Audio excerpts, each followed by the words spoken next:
Welcome back. Andhra Pradesh 10th class public exam రేపటి నుంచి ప్రారంభం కాబోతున్నాయి. దీనికి సంబంధించి ఆంధ్రప్రదేశ్ ఎస్ఎస్సి బోర్డ్ ఒక ఇంపార్టెంట్ అప్డేట్ ఇచ్చింది. ఇది రాష్ట్రంలో రాయబోతున్న 7,23,000 మంది విద్యార్థులకు చాలా ముఖ్యమైనటువంటి అప్డేట్. దాని ప్రకారం ఏంటంటే విద్యార్థులు ఎగ్జామ్ అనేది 9:30 to 12:30 అనేది టైమ్స్. 9:30కి ఎగ్జామ్ స్టార్ట్ అవుతుంది, 12:30 వరకు ఎగ్జామ్ అనేది ఉంటుంది. అయితే ఈ 7,23,000 మందికి రాష్ట్ర వ్యాప్తంగా 3,500 సెంటర్స్ని ఎలొకేట్ చేయడం జరిగింది. రెండోది సీసీ కెమెరాలతో పాటుగా కంటిన్యూగా ఫ్లయింగ్ స్క్వాడ్ అనేది వస్తుంది. విద్యార్థులు మాల్ ప్రాక్టీస్ చేసిన స్లిప్పులు తెచ్చుకున్న ఒకవేళ దొరికినట్లయితే వాళ్ళ మీద చాలా కఠినమైనటువంటి చర్యలు తీసుకుంటాము. 3 సంవత్సరాల పాటు విద్యార్థుల్ని పూర్తిగా డిబార్ చేస్తాము. అంతేకాకుండా ఫర్దర్ హయ్యర్ ఎడ్యుకేషన్ కూడా రిమార్క్, ఇది 10th క్లాస్లో ఇలా చేయటం వల్ల అది ఒక రిమార్క్గా మారిపోతుంది. దాంతోపాటు ఇన్విజిలేటర్లకి ఆంధ్రప్రదేశ్ ఎస్ఎస్సి బోర్డు చాలా సీరియస్ వార్నింగ్ అనేది ఇచ్చింది.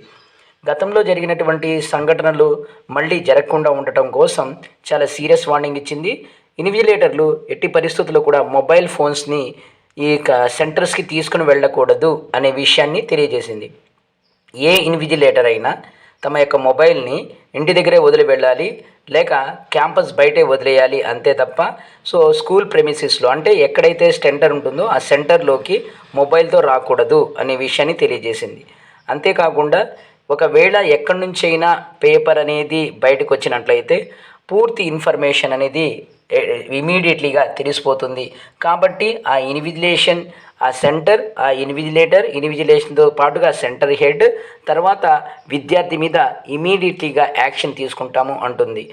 ఎవరైనా ఈ విధంగా అంటే ఏ ఇన్విజిలేటర్ అయినా ఈ విధంగా పాల్పడినట్లయితే ఇమీడియట్లీగా వాళ్ళని సస్పెండ్ చేస్తాము. సస్పెండ్తో పాటుగా వాళ్ళ మీద క్రిమినల్ కేసెస్ కూడా బుక్ చేస్తాము అని చాలా సీరియస్గా చెప్తుంది. ఎస్ఎస్సి బోర్డు గత 4 సంవత్సరాల నుంచి 10th క్లాస్ ఎగ్జామ్స్ని చాలా పకడ్బందీగా నిర్వహిస్తుంది. ఈవెన్ ఇంత పకడ్బందీగా నిర్వహించిన గత సంవత్సరం, అంతకు ముందు సంవత్సరం కొన్ని చోట్ల పేపర్ బయటకు రావడం జరిగింది.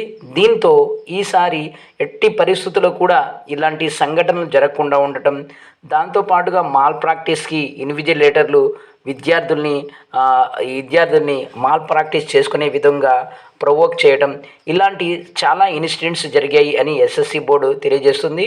ఇలా జరిగినట్లయితే ఏ సెంటర్ నుంచైనా జరిగినట్లయితే ఇమీడియట్లీగా వాళ్ళ మీద యాక్షన్ తీసుకుంటాము. యాక్షన్ కూడా చాలా సీరియస్ యాక్షన్ ఉంటుంది అని తెలియజేస్తుంది. కాబట్టి విద్యార్థులు ఎవరైతే ఈ 7,23,000 మంది ఉన్నారో వాళ్ళు నిజాయితీగా తమ చదివిన దాన్ని బట్టి ఎగ్జామ్స్ ప్రశాంతంగా రాసుకోవలసిందిగా తెలియజేస్తుంది.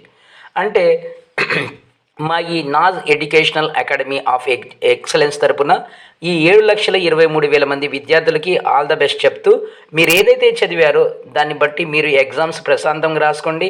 ఈ కాపీయింగ్కి కానీ మాల్ ప్రాక్టీస్ కానీ ఇలాంటి ఇల్లీగల్ యాక్టివిటీస్కి పాల్పడవద్దు. మీరు ప్రశాంతంగా రాసుకోండి, ఖచ్చితంగా పాస్ అవుతారు. పాస్ అవడంతో పాటు మంచి మార్క్స్ వస్తాయి. అంతేకాకుండా మీకు అందిస్తున్నటువంటి ఇంపార్టెంట్ క్వశ్చన్స్ అనేవి మీకు 100% యూజ్ అవుతాయి. ఇప్పటికే ఇంపార్టెంట్ క్వశ్చన్స్ అని 7 వీడియోస్ని పోస్ట్ చేయడం జరిగింది. ఈ 7 డిఫరెంట్ సబ్జెక్ట్స్కి సంబంధించినటువంటి వీడియోస్. ఈ వీడియోస్ మీకు ఖచ్చితంగా హెల్ప్ అవుతాయి, దాంట్లో ఎలాంటి డౌట్ లేదు. ఫర్దర్గా కూడా మీ ఎగ్జామ్స్ చివరి వరకు కూడా ఈ విధంగా వీడియోస్ని అప్లోడ్ చేస్తాము. ఛానల్ని లైక్ చేయండి, షేర్ చేయండి, సబ్స్క్రైబ్ చేసుకొని ప్రక్కనే ఉన్న బెల్ ఐకాన్ని ప్రెస్ చేస్తాం. మర్చిపోవద్దు. Thank you.